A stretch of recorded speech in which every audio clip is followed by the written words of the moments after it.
62년 동안 남의 눈치만 보며 살던 제가 드디어 완전히 바뀌었습니다. 여태까지 소심했던 내가 남편 덕분에 새로운 삶을 살아가고 있어서 너무나 행복합니다. 안녕하세요. 오늘 사연은 소심한 성격 탓에 62년 동안 위축되게 살다가 남편으로 인해 성격의 변화를 가진 주부의 이야기입니다. 그럼 바로 시작하겠습니다. 소심한 62세, 단 한 번의 결단으로 삶이 뒤바뀌었다. 62년 동안 단 한 번도 제 목소리를 낸 적이 없었습니다. 아침 8시 30분, 나는 오늘도 작은 도서관 뒷문으로 들어섰다. 정문은 누군가와 마주칠 확률이 높았고 그 짧은 인사조차 내게는 버거운 일이었다. 62세의 나이에도 사람들 앞에 서면 여전히 가슴이 조여들었다. 손이 떨렸고 목소리가 잠겼고 눈을 마주치지 못했다. 윤 선생님, 어제 정리한 신간 목록 어디 있어요? 사무실 문이 열리자마자 팀장 최강호의 목소리가 날아들었다. 나는 재빨리 고개를 숙이며 서류함을 뒤졌다. 분명 어제 정리해서 그의 책상 위에 올려놓았는데 지금은 보이지 않았다. 그게 제가 분명 뭐가 분명해요? 일을 제대로 하는 건지 모르겠네. 최강호는 짜증스럽게 혀를 찼다. 나는 더 이상 말을 잇지 못했다. 그가 치운 것일 수도 다른 직원이 가져간 것일 수도 있었지만 나는 항상 내 탓이라고 생각했다. 내가 확실하게 확인하지 않았거나 더 눈에 띄는 곳에 두지 않았거나 뭔가 내가 잘못한 게 있을 거라고. 죄송합니다. 다시 정리하겠습니다. 에휴, 그럴 시간에 오늘 들어올 책이나 정리해요. 그는 등을 돌렸고 나는 한숨을 삼켰다. 도서관은 작았다. 시 외곽 신도시에 세워진 작은 공공도서관으로 직원은 나를 포함해 5명 뿐이었다. 열람실 관리, 대출 반납, 신간 정리, 행사 준비까지 모든 일을 나눠서 했다. 원래는 각자 담당 영역이 있었지만 최근 6개월 동안 내 담당 범위는 점점 넓어졌다. 윤 선생님, 오늘 오후에 초등학교 단체 견학 오잖아요. 준비 다 됐죠? 동료 미란이 조심스럽게 물었다. 나는 고개를 끄덕였지만 사실 절반밖에 준비하지 못했다. 어제 야근으로 일부를 마쳤지만 팀장이 갑자기 추가한 전시 코너 정리 때문에 미완성 상태였다. 네, 괜찮아요. 혹시 도와드릴까요? 제가 시간이 좀. 아니에요, 괜찮아요. 나는 재빨리 고개를 저었다. 미란의 호의를 받아들이는 것조차 부담스러웠다. 내가 해야 할 일을 다른 사람에게 미루는 것 같아서 나중에 그것 때문에 또 뭐라고 들을까봐 두려웠다. 점심시간이 되자 나는 작은 창고 공간에 숨어서 김밥을 먹었다. 직원 휴게실에서 동료들과 함께 먹는 것이 정상이었지만 그곳에서 나는 항상 어색했다. 무슨 말을 해야 할지 몰랐고 가만히 있으면 분위기를 어둡게 만드는 것 같았다. 내가 맞는지 틀린지 하루에도 10번은 흔들렸다. 창고 구석에 앉아 김밥을 씹으며 나는 혼잣말을 했다. 이런 삶이 언제부터였는지 기억나지 않았다. 어릴 적부터 그랬던 것 같기도 하고 아니면 어느 순간 이렇게 변한 것 같기도 했다. 결혼하기 전에는 작은 서점에서 일했다. 그때도 말수가 적고 소심했지만 혼자 일하는 시간이 많아서 견딜만 했다. 결혼 후 아이를 낳고 20년 가까이 전업주부로 지냈다. 아이가 대학에 가고 남편은 소방관으로 바쁘게 일했고 나는 빈집에서 점점 작아졌다. 5년 전 남편 박도영이 권했다. 밖에 나가서 사람들 만나봐. 집에만 있으면 우울해져. 그래서 도서관 계약직 자리에 지원했다. 처음에는 괜찮았다. 일이 단순했고 사람들과 깊이 얽히지 않아도 됐다. 그런데 1년 전 최강호가 팀장으로 부임하면서 모든 게 달라졌다. 그는 나를 표적으로 삼았다. 정확히 말하면 가장 말대꾸하지 않는 사람을 택했다. 작은 실수도 크게 부풀렸고 다른 사람 몫의 일도 내게 떠넘겼다. 처음에는 참았다. 내가 잘하면 되겠지. 내가 더 조심하면 되겠지 생각했다. 하지만 시간이 지날수록 상황은 악화됐다. 그는 내 불안을 먹고 자랐고 나는 점점 더 움츠러들었다. 퇴근 후 집에 돌아가면 남편에게 말하고 싶었지만 입이 떨어지지 않았다. 당신이 일하라고 해서 나갔는데 이 모양이야라는 말을 들을까봐 아니면 그만두라는 말을 들을까봐 두려웠다. 오후 3시 초등학생 30명이 단체로 도서관에 왔다. 나는 준비한 자료를 들고 앞에 섰지만 목소리가 떨렸다. 여러분, 오늘은 좀 크게 말해요. 최강호가 뒤에서 날카롭게 외쳤다. 아이들이 웃었다. 나는 얼굴이 빨개지며 다시 시작했지만 목소리는 더 작아졌다. 그날 저녁 집에 돌아온 나는 거울 앞에 섰다. 62세의 여자가 보였다. 주름진 얼굴, 희끗희끗한 머리, 그리고 무엇보다 움츠러든 어깨. 나는 언제부터 이렇게 작아졌을까? 당신 오늘 힘들었어?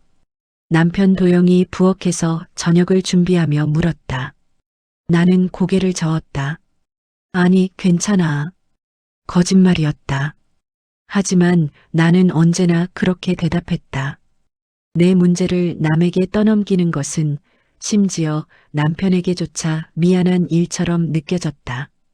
밤늦게 침대에 누워서도 잠이 오지 않았다.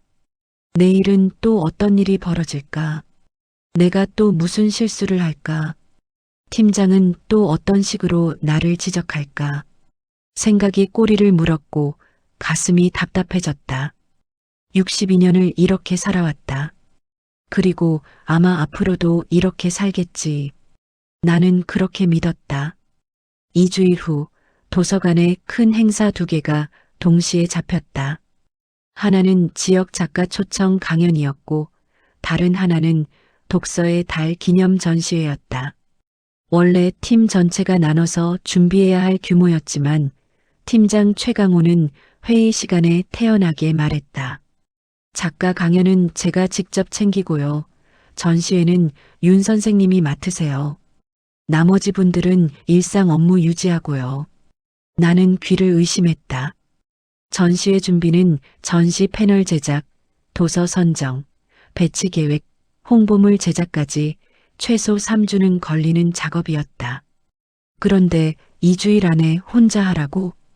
팀장님, 그런데 나는 용기를 내서 말을 꺼냈지만 그는 손을 들어 막았다. 윤 선생님, 작년에도 하셨잖아요. 경험이 있으시니까 가능하실 거예요. 그때는 미란 씨랑 같이. 미란 씨는 지금 대출 시스템 개편 작업 중이라 바빠요. 알아서 잘하실 거라 믿습니다. 회의는 그렇게 끝났다. 동료들은 미안한 눈빛을 보냈지만 아무도 나서지 않았다. 최강호의 눈치를 보는 건 나만이 아니었다. 그날부터 나는 도서관 문을 열기 전에 출근하고 문을 닫은 후에도 남았다. 전시 패널 디자인을 직접 그렸고 100권이 넘는 도서를 하나하나 선정했다.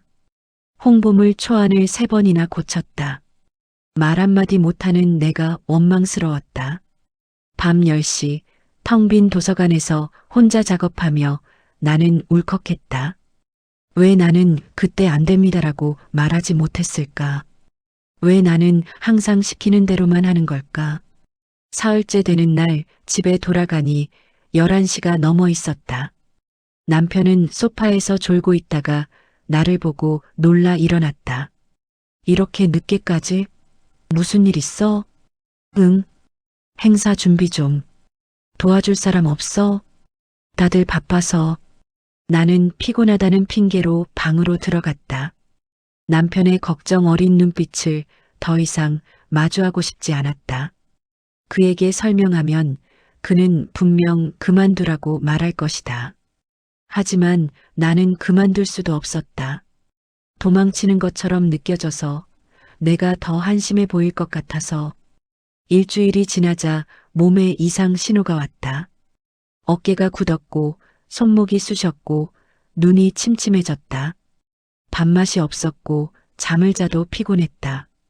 거울을 보니 눈 밑에 다크서클이 짙게 깔려 있었다. 윤 선생님 괜찮으세요? 얼굴이 안 좋아 보여요. 미란이 걱정스럽게 물었다. 나는 억지로 웃으며 고개를 끄덕였다. 괜찮아요. 좀 피곤할 뿐이에요. 전시회 준비 도와드릴까요? 제가 시간 내서. 아니에요. 거의 다 끝났어요. 또 거짓말이었다. 절반도 끝나지 않았다. 하지만 나는 도움을 청하는 법을 몰랐다. 아니, 도움을 청하는 것이 나를 더 초라하게 만들 것 같았다. 열흘째 되는 날, 최강호가 작업 중인 내 책상으로 왔다. 전시 패널 디자인 좀 보여주세요. 나는 떨리는 손으로 시안을 건넸다. 그는 5초도 안 되어 서류를 내려놓으며 말했다. 이건 너무 단조로운데요? 독서의 달인데 좀 더 화려하게 해야죠. 그럼 어떻게? 그건 윤 선생님이 알아서 하셔야죠. 제가 다 가르쳐 드릴 순 없잖아요. 그는 그렇게 말하고 돌아갔다. 나는 책상에 앉은 채로 한참을 멍하니 있었다. 화려하게. 어떻게?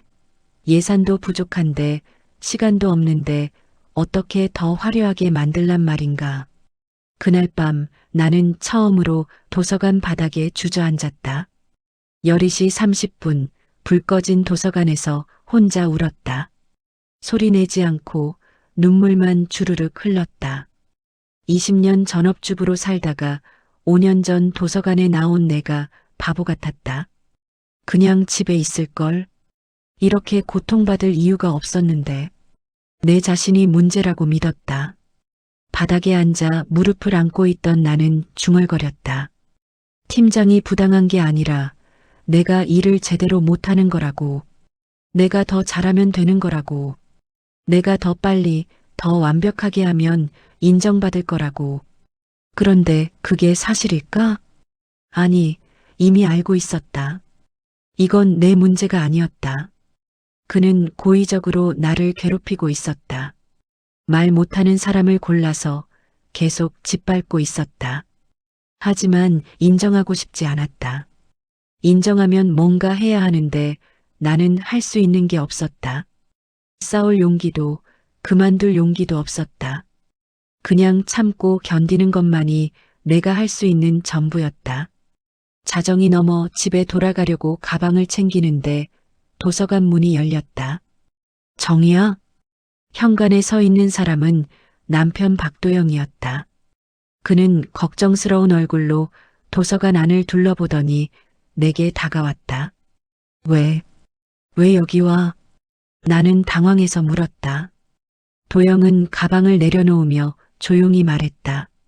자정이 넘도록 안 들어와서 전화도 안 받고 무슨 일 있는 줄 알았어.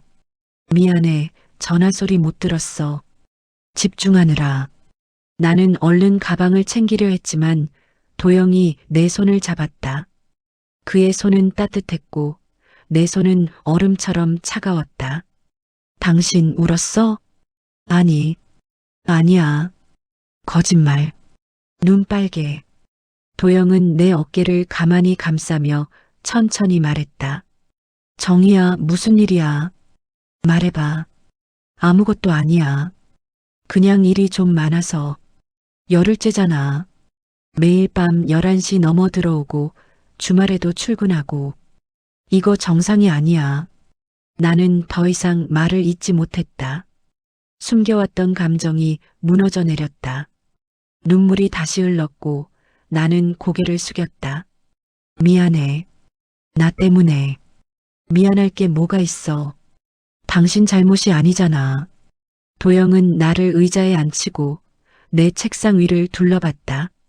산더미처럼 쌓인 서류, 여러 번 고쳐 그린 전시 패널 시안, 빼곡히 적힌 메모들. 그는 아무 말 없이 서류들을 정리하기 시작했다. 뭐해? 그냥 가자. 조금만. 이거 정리하고. 도영은 조용히 움직였다. 흩어진 서류를 종류별로 모으고 패널 시안들을 파일에 끼웠고 책상 위를 깔끔하게 정돈했다. 그 모습을 보며 나는 또 울컥했다. 30년 전 28살 소방관이었던 도영과 처음 만났을 때가 떠올랐다. 그는 말이 많지 않았지만 행동으로 마음을 보여주는 사람이었다. 비가 오면 먼저 우산을 건넸고 내가 아프면 밤새 간호했고 아이가 태어나자 기저귀를 갈며 자장가를 불렀다. 다 정리했어. 이제 가자. 도영이 내 가방을 들고 손을 내밀었다. 나는 그의 손을 잡고 일어섰다. 차 안에서 한참을 침묵이 흘렀다.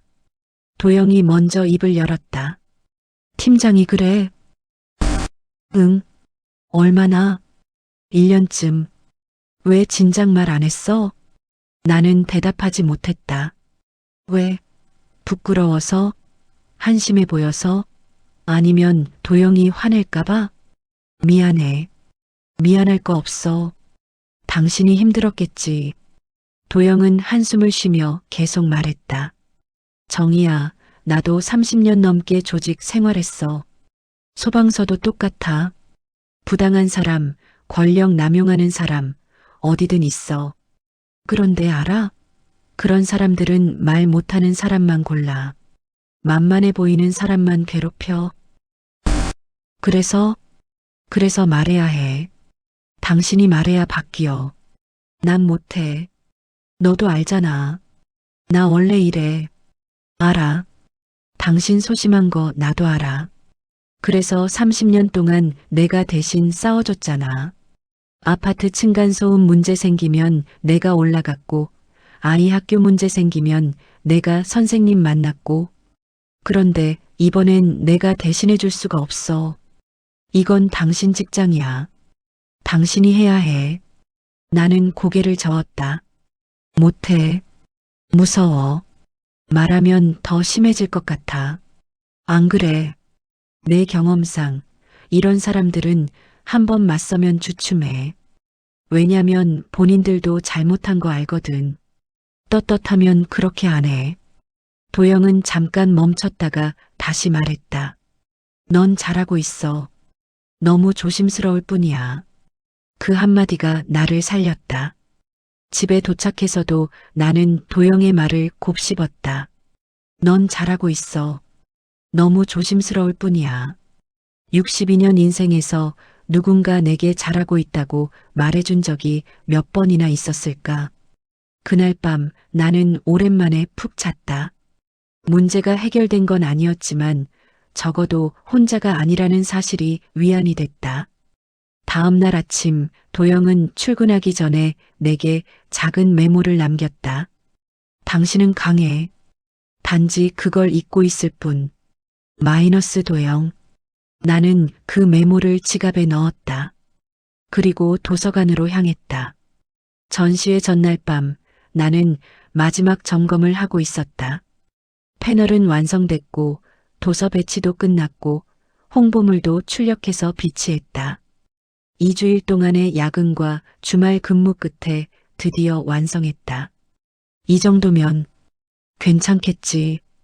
혼자 중얼거리며 전시 공간을 둘러봤다. 완벽하진 않았지만 내가 할 수 있는 최선이었다.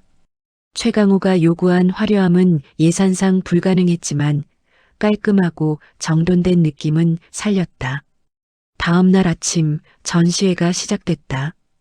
오전 10시 개막식이 열렸고 시청 관계자들과 지역 주민들이 참석했다. 나는 긴장한 채로 구석에 서 있었다. 최강호가 마이크를 잡고 인사말을 시작했다. 독서의 달을 맞아 이렇게 뜻깊은 전시회를 준비했습니다. 저희 도서관 직원들이 정성껏 그의 말을 들으며 나는 씁쓸하게 웃었다.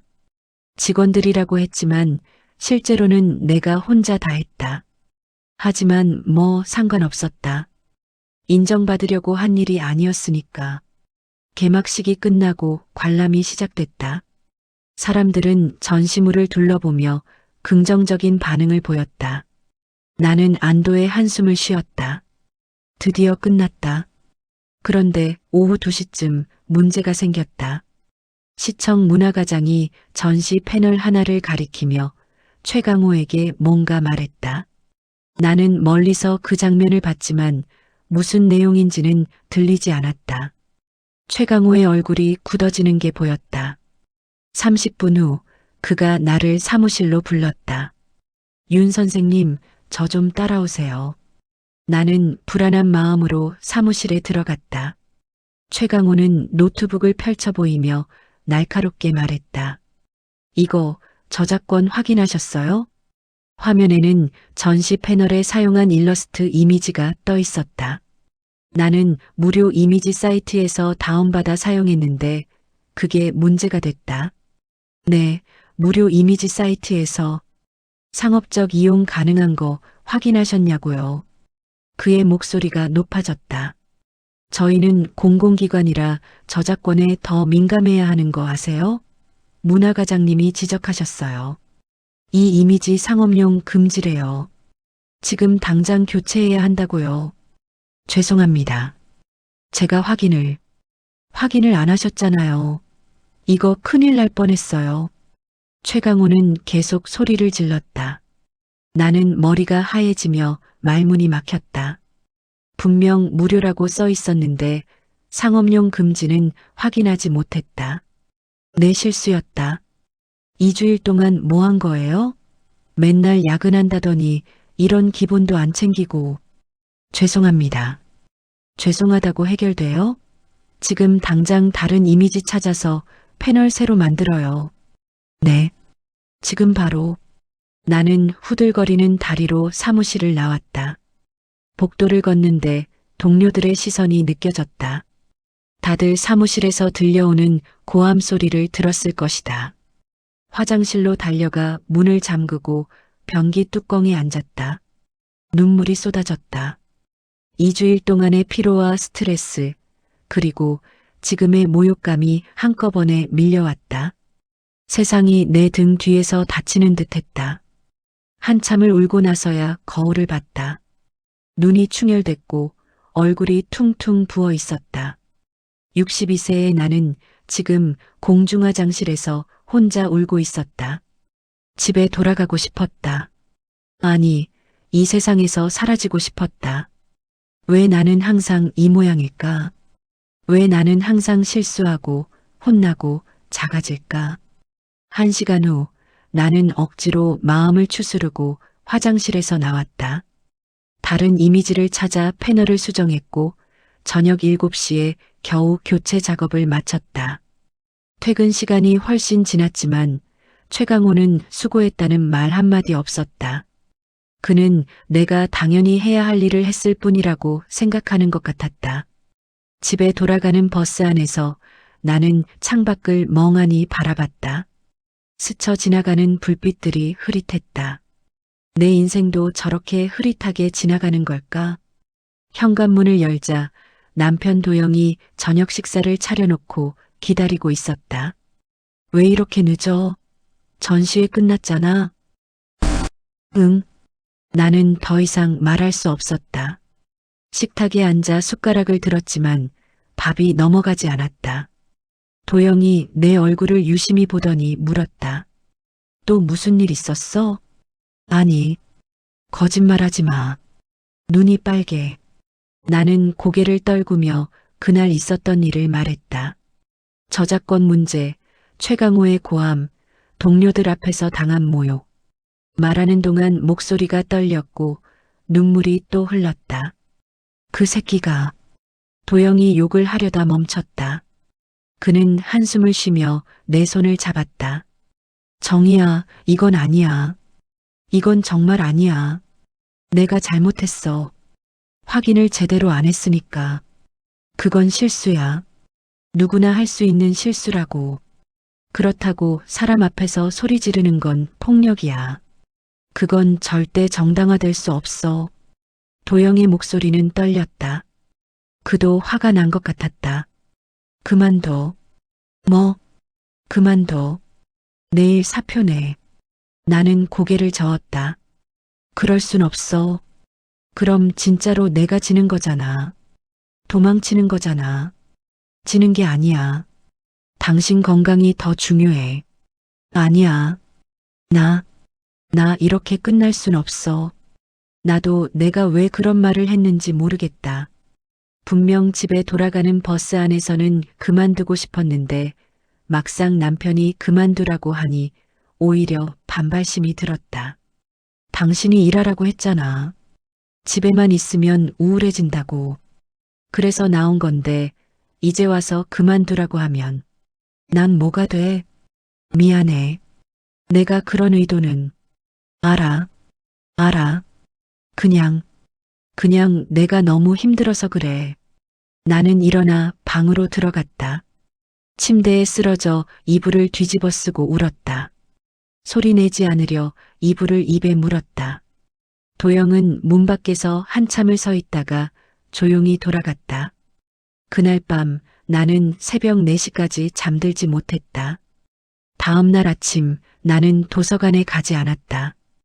처음으로 연차를 썼다. 몸도 마음도 한계였다. 남편은 아침 일찍 출근했고 나는 빈집에 혼자 남았다. 텅 빈 거실에 앉아 창밖을 바라봤다. 9월의 하늘은 맑았지만 내 마음은 어두웠다. 전화가 울렸다. 미란이었다. 선생님 괜찮으세요? 오늘 출근 안 하신다고 들었어요. 응, 좀 아파서. 어제 일 다들 알아요. 팀장님이 너무 심했어요. 괜찮아. 괜찮지 않아요. 저희도 미안해요. 아무 말도 못하고 미란의 목소리가 떨렸다. 그녀도 최강호가 무서웠을 것이다. 모두가 그랬다. 미란 씨 잘못 아니야. 신경 쓰지 마. 전화를 끊고 나니 더 허무했다. 나만 참으면 되는 일이었다. 그냥 조용히 견디면 시간이 지나면 괜찮아질 거라고 생각했다. 그런데 정말 그럴까? 오후 3시 현관문이 열렸다. 도영이 일찍 들어온 것이다. 왜 이렇게 일찍? 반찬했어. 당신 혼자 두기 싫어서. 도영은 가방을 내려놓고 내 옆에 앉았다. 한참을 말없이 앉아 있다가 그가 입을 열었다. 정희야, 얘기 좀 하자. 무슨? 솔직하게. 당신 지금 어떤 상태야? 나는 한참을 침묵했다. 그리고 천천히 말했다. 모르겠어. 매일 아침 눈 뜨는 게 싫어. 도서관 가는 게 무서워. 팀장 얼굴 보는 게 고통스러워. 그런데 동시에 도망치고 싶지도 않아. 왜? 내가 지는 것 같아서. 내가 약해서 도망친 거라고 생각될 것 같아서. 도영은 고개를 끄덕였다. 알아. 당신 자존심 강한 거 나도 알아. 겉으로는 소심해 보여도 속은 단단해. 그래서 30년 동안 당신이랑 살면서 한 번도 지루한 적 없었어. 나는 처음으로 그날 웃음을 지었다. 지금 장난해? 진심이야. 당신 약한 사람 아니야. 단지 표현을 못할 뿐이지. 속으로는 엄청 강해. 도영은 내 손을 잡으며 계속 말했다. 그런데 이제 선택해야 해.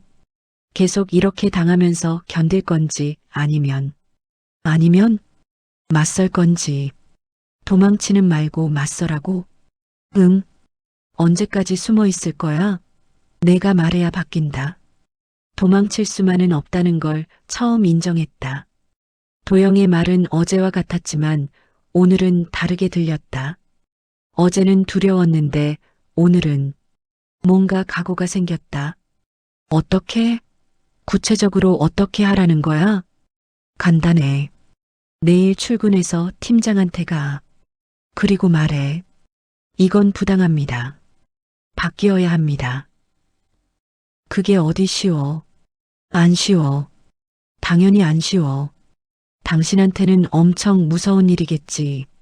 그런데 알아? 안 하면 더 무서워져. 계속 당하고 계속 작아지고 나중에는 당신 자신을 잃어버려. 도영의 목소리는 진지했다. 나는 당신이 당신답게 살았으면 좋겠어. 눈치 보고 숨고 움츠러드는 게 아니라 당신이 원하는 말하고 당신이 원하는 일하고 당신답게 살았으면 좋겠어. 나도 그러고 싶어. 근데 무서워. 말하면 더 심해질까봐. 아니면 나만 이상한 사람 되는 거 아닐까? 안 그래. 내 경험상 부당한 사람은 맞서면 주춤해. 본인도 잘못한 거 알거든. 그리고 당신 혼자 아니야.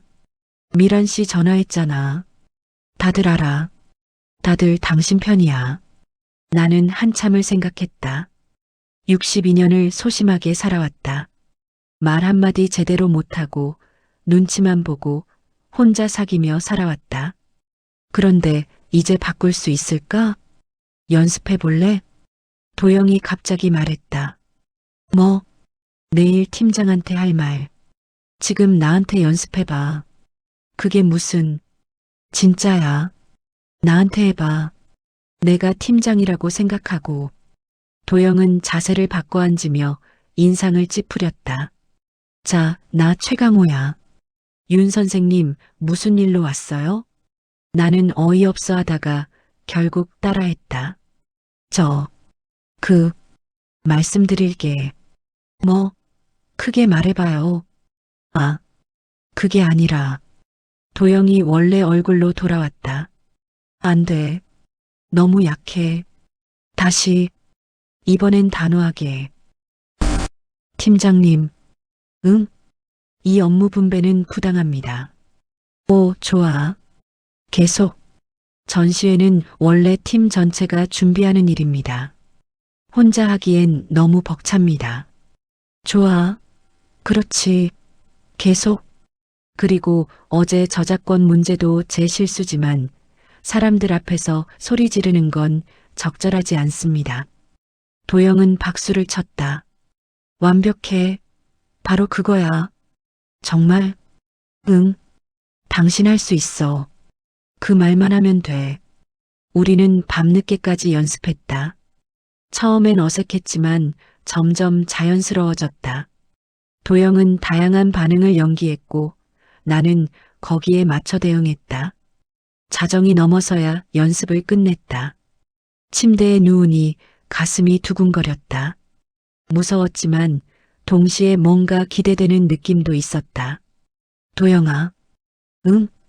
고마워. 뭐가? 내 편이 돼줘서. 도영은 내 손을 꼭 잡았다. 당연하지. 30년 부부인데. 나 아니면 누가 당신 편이야. 그날 밤 나는 오랜만에 악몽 없이 잤다. 다음 날 아침 나는 평소보다 30분 일찍 도서관에 도착했다. 최강호가 출근하기 전에 마음을 정리하고 싶었다. 사무실은 조용했다. 나는 내 책상에 앉아 어젯밤 연습한 말들을 다시 떠올렸다. 손이 떨렸지만 도영의 말을 기억했다. 당신은 강해. 단지 그걸 잊고 있을 뿐. 9시 10분 최강호가 출근했다. 그는 평소처럼 무표정한 얼굴로 자리에 앉아 컴퓨터를 켰다. 나는 심호흡을 하고 일어섰다. 다리가 후들거렸지만 한 발 한 발 그의 책상으로 걸어갔다. 팀장님, 잠깐 말씀 좀 드려도 될까요? 최강호는 화면을 보며 대답했다. 무슨 일이에요? 개인적으로 말씀드리고 싶은데 잠깐 시간 내주실 수 있을까요? 그는 귀찮다는 듯 한숨을 쉬며 일어났다. 회의실로 가죠. 회의실 문이 닫혔다. 우리 둘만 남았다. 최강호는 팔짱을 끼고 나를 바라봤다. 뭐요? 빨리 말해요. 나는 떨리는 목소리로 시작했다. 팀장님, 말씀드릴 게 있습니다. 들어요. 지난 2주일 동안 전시회 준비를 혼자 했습니다. 원래는 팀 전체가 준비하는 일인데 제게만 맡기신 건 부당합니다. 최강호의 얼굴이 굳었다. 부당? 뭐가 부당해요? 당신 경험 있다고 했잖아요. 경험이 있어도 혼자 할 수 있는 규모가 아니었습니다. 2주일 동안 매일 야근했고 주말도 없이 일했습니다. 그건 당신이 일을 느리게 해서 아닙니다. 내 말이 그의 말을 끊었다. 나도 놀랐다. 처음으로 누군가의 말을 끄는 것이다. 제가 느린 게 아니라 업무량이 과도했습니다.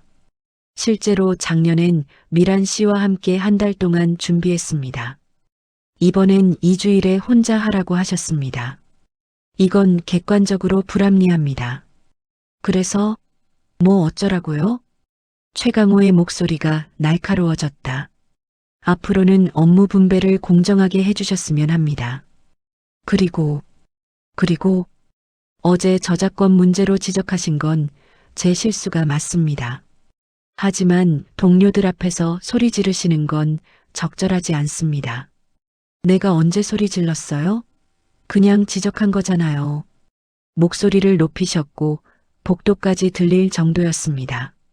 미란 씨도 다른 분들도 다 들었습니다. 최강호는 당황한 듯 입을 다물었다. 잠시 침묵이 흘렀다. 내 말이 누군가의 귀에 닿았다. 나는 계속했다. 팀장님, 저는 일을 열심히 하고 싶습니다. 하지만 부당한 대우를 받으면서까지 일하고 싶진 않습니다. 앞으로 공정하게 대해주시길 부탁드립니다. 최강호는 얼굴이 빨개지며 말했다. 윤 선생님, 지금 나한테 따지는 거예요? 따지는 게 아니라 요청하는 겁니다. 말투 조심하세요. 내가 팀장이에요. 알고 있습니다. 그래서 팀장님께 말씀드리는 겁니다. 팀장님이 바로 잡아주셔야 하니까요. 최강호는 뭔가 말하려다 멈췄다. 그의 눈빛이 흔들렸다. 분명 내가 이렇게 나올 거라고 예상하지 못한 것이다. 알았어요. 생각해 보겠습니다. 감사합니다. 나는 고개를 숙이고 회의실을 나왔다. 문을 닫는 순간 다리에 힘이 풀렸다. 심장이 터질 것처럼 뛰었고 손은 땀으로 젖어 있었다. 하지만 해냈다. 처음으로 맞섰다. 처음으로 내 목소리를 냈다. 사무실로 돌아가니 미란이 걱정스러운 얼굴로 다가왔다. 선생님, 괜찮으세요? 팀장님이랑 무슨 얘기? 응, 괜찮아. 할 말 했어. 미란은 놀란 얼굴로 나를 바라봤다. 진짜요? 와, 대단하세요. 대단한 게 아니라 당연한 거야. 진작했어야 했는데. 그날 오후 신기한 일이 벌어졌다. 최강호가 나를 부르지 않았다. 평소엔 하루에도 서너 번씩 불러서 뭔가 시키거나 지적했는데 오늘은 조용했다. 퇴근 시간이 됐다. 나는 정시에 가방을 챙겼다. 평소엔 눈치 보느라 30분은 더 있다가 나갔는데 오늘은 달랐다. 먼저 퇴근합니다.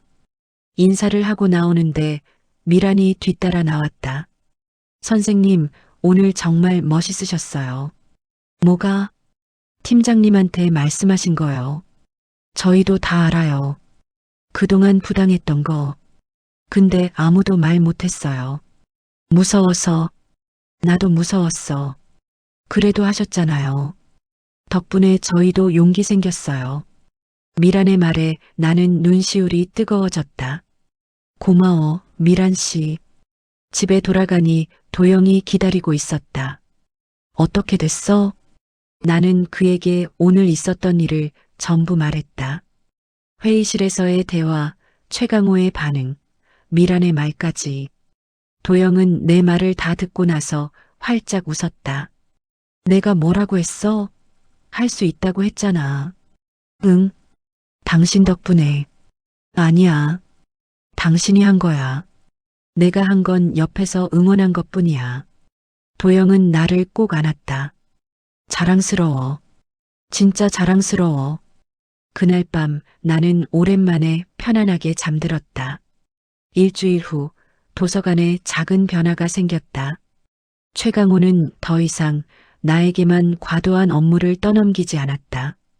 여전히 친절하진 않았지만 최소한 공정하게 일을 분배했다. 그리고 사람들 앞에서 소리 지르는 일도 없어졌다. 미라는 말했다. 팀장님 요즘 조용하시네요. 선생님 효과인가 봐요. 나는 웃으며 대답했다. 그냥 당연한 걸 요구했을 뿐이야. 그런데 더 큰 변화는 내 안에서 일어났다. 어느 날 관장님이 나를 불렀다. 윤 선생님, 내년 상반기에 지역 주민 대상 독서 프로그램 기획하려고 하는데 맡아볼래요? 저요? 네. 선생님이 전시회 준비하는 거 보니까 기획력이 좋으시더라고요. 한번 해보시겠어요? 예전이었다면 망설였을 것이다. 제가 할 수 있을까요? 다른 분이 더 잘하실 것 같은데요. 같은 말을 했을 것이다. 하지만 오늘은 달랐다. 네, 해보겠습니다. 그날 저녁 나는 집에서 노트를 펼쳤다. 독서 프로그램 아이디어를 적기 시작했다. 시니어 대상 고전 읽기 모임, 엄마들을 위한 그림책 워크숍, 청소년 토론 클럽. 생각보다 아이디어가 쏟아져 나왔다. 뭐해? 도영이 커피를 들고 와서 물었다. 독서 프로그램 기획하는 거 관장님이 맡아보라고 하셨어. 오, 대단한데? 잘할 것 같아. 응, 나도 그런 생각이 들어. 도영은 놀란 듯 나를 바라봤다. 방금 뭐라고 했어? 나도 잘할 것 같다고. 와, 당신 입에서 그런 말 나오는 거 처음 듣는다. 우리는 함께 웃었다. 한 달 후, 나는 독서 프로그램 기획안을 완성했다. 관장님은 크게 만족했고, 시청에 제출할 예산안까지 함께 작성했다. 윤 선생님, 이거 정말 잘 만드셨어요. 승인 나면 내년 3월부터 시작할 수 있겠어요. 감사합니다. 직원 회의 때 발표해 주세요. 다들 알아야 하니까. 발표? 예전이라면 공포 그 자체일 것이다. 하지만 지금은 달랐다. 회의 날 나는 동료들 앞에 섰다. 손은 여전히 떨렸지만 목소리는 단단했다. 제가 기획한 프로그램은 총 3가지입니다. 첫째, 시니어 대상 고전 읽기 모임. 설명하는 동안 사람들이 고개를 끄덕였다. 미라는 엄지를 치켜 세웠고 다른 동료도 메모를 했다. 최강호조차 조용히 듣고 있었다. 발표가 끝나자 관장님이 박수를 쳤다. 정말 잘 준비하셨어요. 다들 적극 협조 부탁드립니다. 회의실을 나오는데 가슴이 두근거렸다. 두려움이 아니라 설렘이었다. 내가 기획한 프로그램이 실제로 진행될 것이다. 사람들 앞에서 내 아이디어를 말했고 그들이 들어줬다. 늦은 나이지만 나는 다시 시작하고 있다. 3월이 되자 독서 프로그램이 시작됐다. 첫 모임 날 15명의 시니어가 모였다. 나는 앞에 서서 인사를 했다. 안녕하세요. 오늘부터 여러분과 함께 고전을 읽어나갈 윤정희입니다. 목소리는 또렷했고 손은 떨리지 않았다. 참가자들이 따뜻한 눈빛으로 나를 바라봤다. 프로그램은 성공적이었다. 사람들은 열정적으로 참여했고 매주 모임을 기다렸다. 어떤 할머니는 말했다. 선생님 덕분에 인생이 풍요로워졌어요. 그 말을 듣는 순간 나는 알았다. 내가 누군가에게 도움이 될 수 있다는 것을, 내가 가치 있는 일을 하고 있다는 것을. 5월 어느 날 퇴근 후 도영과 함께 산책을 나갔다. 집 근처 작은 공원을 걷는데 봄꽃이 만발해 있었다. 당신 요즘 표정 많이 밝아졌어. 도영이 말했다. 그래? 응. 예전엔 항상 걱정스러운 얼굴이었는데 요즘은 자주 웃어. 당신 덕분에 시작했지만 결국은 내가 한 거였어. 도영은 내 손을 꼭 잡았다.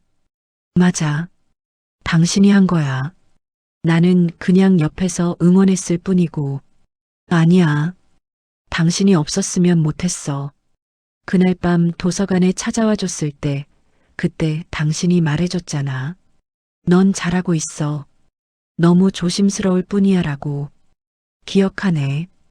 그 말이 나를 바꿨어. 처음으로 내가 잘못한 게 아닐 수도 있다고 생각했어. 우리는 벤치에 앉았다. 석양이 지고 있었다. 정희야, 나한테 고마워하지 마. 당신은 원래 강한 사람이었어.